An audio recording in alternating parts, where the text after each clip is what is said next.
দেশের বাজারে আবারও বেড়েছে মার্কিন ডলারের দাম। মূল কারণ আমদানি ব্যয় বেড়ে যাওয়ায় ডলারের চাহিদা হঠাৎ বৃদ্ধি পেয়েছে। জ্বালানি তেল, সার সহ বিভিন্ন প্রয়োজনীয় পণ্য আমদানিতে এখন আগের তুলনায় বেশি ডলার লাগছে।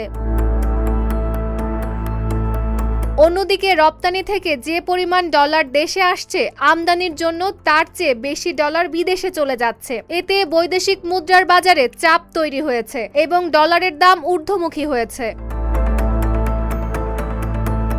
এছাড়াও ঈদের সময় প্রবাসী আয়ে যে গতি ছিল, বর্তমানে তা কিছুটা কমেছে। ফলে বাজারে নতুন ডলারের সরবরাহ আগের তুলনায় কমে গেছে। এ পরিস্থিতিতে ব্যাংক ও খোলা বাজার উভয় ক্ষেত্রে ডলারের দাম বেড়েছে। তবে বাংলাদেশ ব্যাংকগুলোকে নির্ধারিত দামের বেশি দিয়ে ডলার না কেনার নির্দেশ দিয়েছে। বিশ্লেষকদের মতে ডলারের দাম বাড়লে ভবিষ্যতে আমদানি নির্ভর পণ্য যেমন মোবাইল ফোন, ইলেকট্রনিক্স, গাড়ি এবং অন্যান্য ভোগ্যপণ্যের দামেও প্রভাব পড়তে পারে।